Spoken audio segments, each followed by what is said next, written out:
is alweer de derde generatie van de Seat Leon. En ze zijn weer een beetje terug bij waar ze vandaan kwamen. Die eerste generatie Leon was eigenlijk een reguliere hatchback. En dat was ook de keuze die je had, een reguliere hatchback. En die tweede generatie Leon was een beetje MPV-achtig, net iets hoger, aparte lijn. Ik zal niet zeggen dat ik het lelijk vind of zo, maar het was wel anders. Deze Leon, duidelijk weer eigenlijk normale hatchback. En voor het eerst bij een Leon keuze in carrosserievarianten. Ook een 3-deurs coupé. Ja, 3-deurs hatchback eigenlijk. En deze ST Station Wagon.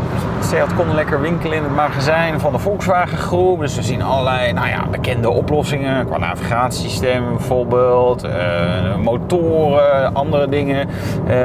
Seat Leon maakt ook gebruik van het zogeheten MQB-platform.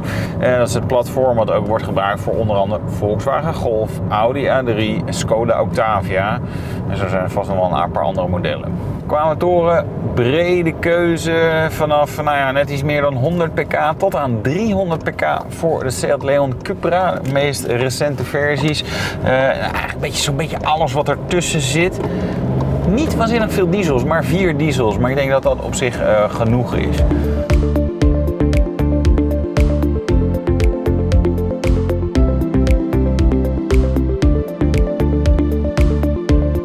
Aanbod op Marktplaats, ook wel relatief ruim, 400 stuks ongeveer. Merendeel is een 5-deurs hatchback. Die coupé zie je eigenlijk bijna niet terug. Stations, kwart van het aanbod. Wat meer benzinemotoren dan diesels. 2/3 van het aanbod is een benzine. Een automatische versnellingsbak zie je soms ook wel, maar blijft ook nog wat exotischer. En prijzen, vanaf zo'n 10 mil is het eerste aanbod te verkrijgen. Maar dan heb je wel stevige kilometerstanden.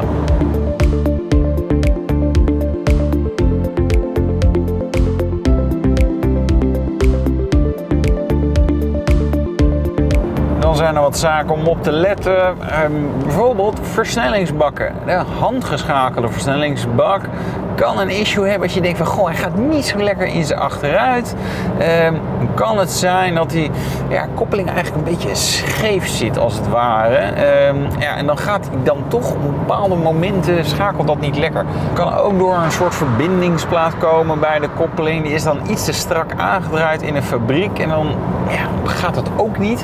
Op het moment dat je die eigenlijk loshaalt en dan met het goede moment aandraait, dan is dat probleem opgelost. Maar een dingetje om even op te letten, van krijg ik hem netjes in zijn achteruit als ik ergens geparkeerd sta. Dan de DSG-versnellingsbak. Hoort naadloos en soepel te schakelen. Het is een bak met 2 koppelingen, dus die kunnen echt in één keer van verzet verwisselen. Moeilijk woord. Dat moet ook zo gaan. Je wil ook geen slip zien, dat soort dingen niet. Er zijn met name eerste bouwjaren kunnen er wellicht nog wel wat issues zijn. Kan ook zijn met een Megatronic unit. Dat is eigenlijk het hart. De hersenen, zo kan ik het beter zeggen. De hersenen van de DSG-bak. Er zitten allerlei ventielen, elektronica in. Daar kunnen storingen in zitten. En het vervelende is, die moet je dan in zich heel vervangen. Voor de diesels geldt dat die betrokken zijn bij het Dieselgate-schandaal. Dus het zou betekenen dat die auto in principe een software-update hoort te krijgen. Kan je controleren of je dat al heeft gehad in de documentatie. Over die update zelf hoef je niet al te veel zorgen te maken. Geeft niet waanzinnig veel problemen. Los van de excessen die er altijd zijn. Dus wat dat betreft geen reden om zo'n TDI te laten staan. Dan de TSI-motoren, benzinemotoren, direct ingespoten met turbo's. Staan natuurlijk wel bekend om af en toe wat olieverbruik. Voor deze generatie Leon valt dat over het algemeen wel mee. Maar het is wel iets om gewoon netjes te blijven oliepeilen. Wat jullie natuurlijk allemaal al deden. Je bent net automobilisten, betrokken bij de techniek. Je peilt gewoon iedere week je olie. Nee, ik ook niet. Het zou natuurlijk wel moeten. Gewoon, zeker als je een auto net hebt. Ze gebruiken long life olie. Dat betekent soms wel intervallen. 30.000 kilometer dan pas een keer verversen. Stel dat hij dan toch wat gebruikt. Dan rij je wel een lange tijd met te weinig olie erin. Dan qua carrosserie zijn er een aantal puntjes om even op te letten. De voorruit is schijnbaar van wat dunner glas. Dat betekent dat hij relatief snel last heeft van steenslagschade. Dat je ook relatief snel dan echt een barst hebt en de hele ruit moet vervangen. Nou ja, sowieso dus goed om even te checken of die ruit, als je een auto koopt, die dan nog gewoon nog helemaal netjes is. En misschien wat minder bumperkleven. Dat is toch ook wel een belangrijke reden van steenslagschade. Dan de koplampunits, daar kan wat vocht in zitten. Hoort gewoon weg te trekken op het moment dat je de lampen aanzet. Het komt bij meer auto's voor. Als het echt heel veel wordt, dan is er misschien meer aan de hand. Aan de achterzijde zijn er LED-achterlichten. Die staan er ook wel onbekend dat er wel wat vocht in blijft zitten. Dat trekt meestal niet weg op het moment dat je de lampen aanzet. Dus daar moet je wel wat scherper op zijn. Dan kun je daarin wel units vervangen, maar toch. Qua elektronica zijn een aantal puntjes om eventjes aandacht aan te besteden. Het navigatiesysteem denkt soms dat je in Wolfsburg bent. Dat is waar Volkswagen ooit begonnen is, zeg maar, het hoofdkwartier van de Volkswagen groep ook nog staat. Dus dat is dan op zich hilarisch. Maar dat kan ook betekenen dat er ook daadwerkelijk echt een defect is. Soms helpt het om gewoon even de route opnieuw in te voeren. Even te zeggen, nou stoppen en dan weer starten. Of auto's soms aan en uit. Maar het kan ook zijn dat de GPS-antenne defect is. Ja, die moet je dan gewoon vervangen. Dan bij de wat oudere Leons met een navigatiesysteem met touchscreen. Als het koud is, dan kun je een beetje eigen leven gaan leiden. Dan lijkt het alsof het systeem zelf knoppen indrukt. Dan kan het zijn dat het touchscreen zelf, het scherm dus, defect is en vervangen moet worden. Dan een redelijk hilarische. Slechte radioontvangst waren wat klachten over. En dat kan worden veroorzaakt door een slechte sigarettenaansteeklader, weet je wel, voor je telefoon.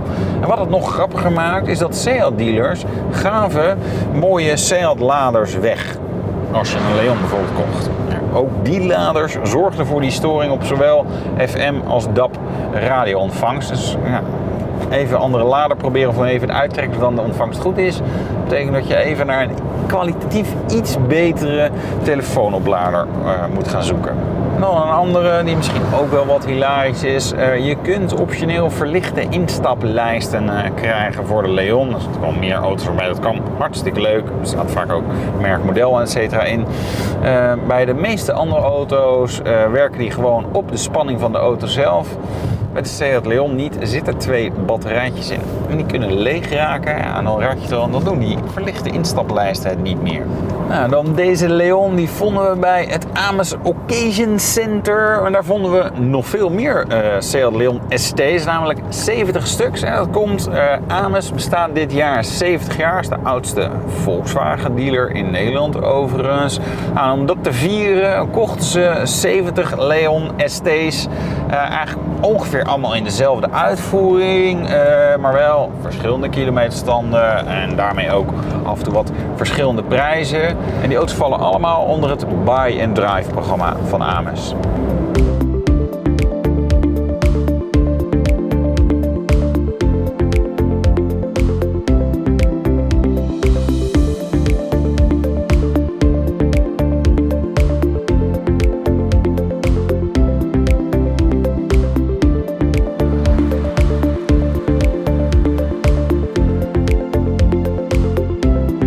Op zoek naar een tweedehands auto en wil je onze hulp? Of ben je een autobedrijf en heb je een hele leuke occasion staan waarvan wij een video mogen maken? Mail dan even naar tips@autoblog.nl.